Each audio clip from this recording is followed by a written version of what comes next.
From the smell of singed carpet to the sight of shattered acrylic, 1980s playrooms were literal minefields. These are some dangerous 1980s British toys that are banned today. It's a miracle anyone survived their childhoods with these around. The Shattering terror. Clackers. Walking onto a 1980s playground, you didn't hear birdsong. You heard the rhythmic, deafening crack, crack, crack of two heavy acrylic balls colliding at terminal velocity. Clackers were a rite of passage that usually ended up at a trip to the school nurse. You'd loop the string over your finger and try to get the rhythm, praying you didn't mistime a swing and take a solid lump of plastic directly to the wrist bone. The bruising was deep, purple, and immediate. But the real danger was the fatigue. These weren't high-grade aerospace materials. They were cheap, brittle acrylic. After a few thousand impacts, the internal stress became too much. Without warning, the ball would disintegrate into jagged, razor-sharp shards that sprayed out like a fragmentation grenade. 1 second you were the king of the playground, the next, you were dodging flying plastic shrapnel. By the time the Department of Trade and Industry stepped in, the clacker-knuckle was a national epidemic. If you thought the ground was dangerous, wait until you see the steel rain falling from the clouds. Aerial assassin. In the 80s, someone decided that giving children foot-long metal spears and telling them to throw them at a plastic hoop was a family activity. These weren't blunt toys, they were weighted javelins with steel tips designed to pierce the turf and stay upright. The problem was the flight path. You'd hurl one of these 3-pound assassins into the sky, and everyone in the garden would just look up and pray. There was zero trajectory control. If a gust of wind caught those fins, that metal spike was coming down on whatever or whoever was beneath it. By 1988, after thousands of emergency room visits and several tragic fatalities, they were finally banned from sale in the UK under the toys safety regulations. You were essentially playing a high-stakes game of don't get impaled in your own back gardens. It was a terrifying era where the toy section was indistinguishable from a medieval armory, and the hospital stats proved it. Another nightmare came from the colorful fabric wrapped around your wrist. The finger cramping hazard. Slap bracelets. Every primary school kid in the late 80s wanted a slap bracelet. It was the ultimate cool accessory. A flat, colorful strip of fabric that you'd whip against your wrist, watching it magically curl into a bangle. But the magic was actually a lethal piece of repurposed spring steel. The manufacturing was bottom of the barrel. The thin nylon of plastic coating would wear through within days of constant slapping. Once that fabric frayed, you were left with a raw, razor-sharp metal edge. You were essentially hitting yourself with a rusted tape measure at high speeds. Teachers started noticing the red, welted lines and deep longitudinal cuts on pupils' wrists as the exposed steel acted like a serrated blade. Schools across Britain banned them almost overnight as the slap turned into a slice. It was the first time our fashion choices actually tried to take a layer of skin off, leading to mass confiscations in classrooms nationwide. The chemical lung. Super elastic bubble plastic.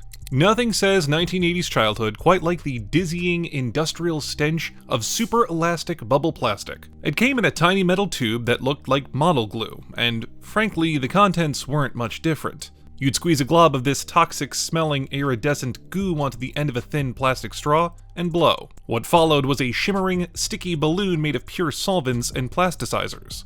The smell was overpowering, a chemical cocktail that filled living rooms and left kids feeling lightheaded after just one bubble. You were essentially huffing industrial vapors under the guise of playtime. If the bubble popped on your face, it left a plasticky residue that felt like a second skin and took ages to scrub off. Health authorities eventually flagged the high levels of ethyl acetate, the same stuff used in nail polish remover.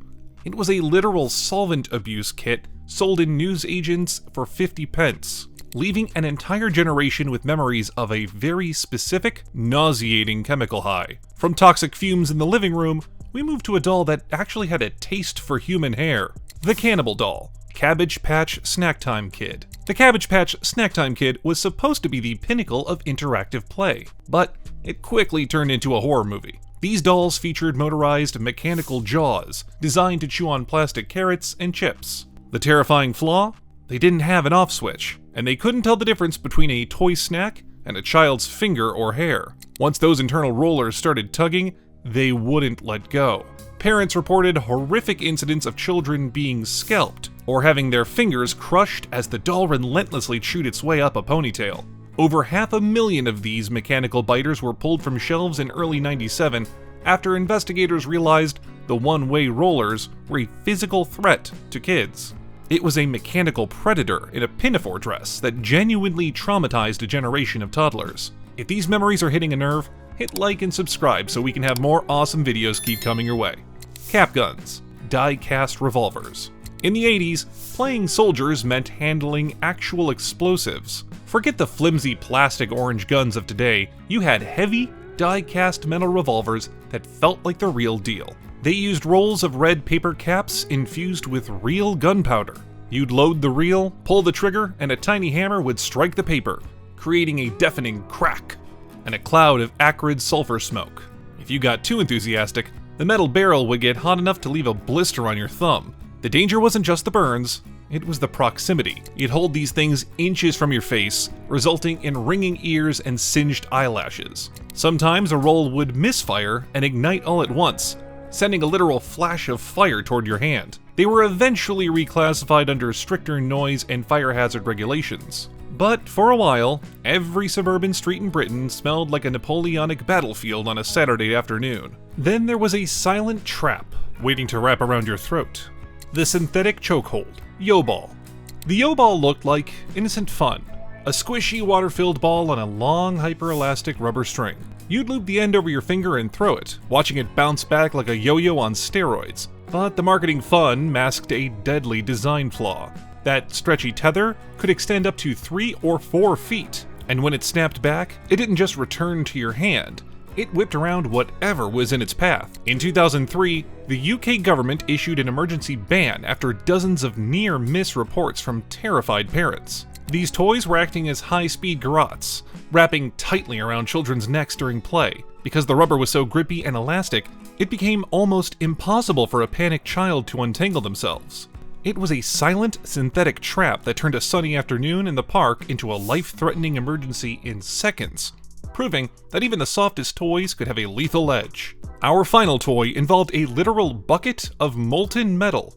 The DIY Burn Ward, the 1980s casting kits. Long before 3D printers, if a kid wanted new toy soldiers, they had to manufacture them from scratch using molten lead. These casting kits were essentially Junior's first foundry. The process was terrifyingly casual. You'd take a ladle of scrap lead, hold it over an open kitchen flame or a specialized heating element until it turned into a shimmering, liquid puddle, and then pour it into a cold metal mold. We're talking about 9-year-olds handling metal heated to over 300 degrees Celsius in their bedrooms. The risk of a steam explosion if the mold was damp was massive, sending droplets of liquid fire onto skin and carpets. Then there were the invisible hazards, the sweet, heavy scent of lead fumes filling unventilated houses. By today's standards, it's a health and safety nightmare involving toxic heavy metals and third-degree burns. Yet in the 80s, it was just another productive Saturday morning. It was a gritty, high-heat hobby